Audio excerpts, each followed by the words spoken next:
Sa bawat araw, naguguluhan tayo sa mga gawain natin. Pero hindi natin alam, ang mga ito ay mga nakagawian na. Isipin mo, ang mga ugali natin ay parang mga gawi na nakaukit sa ating isipan. Halimbawa, si Eugene, isang tao na halos walang alaala.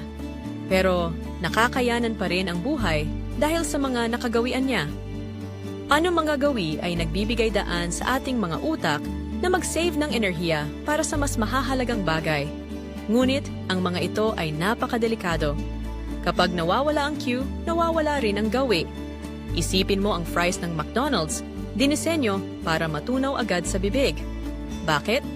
Para makuha agad ang reward at mapanatili ang gawi. Ang mga ugali ay hindi nawawala. Nananatili silang nakatago, naghihintay ng tamang cue. Kaya naman, ang pagbabago ng ugali ay hindi basta-basta. Kailangan mong panatilihin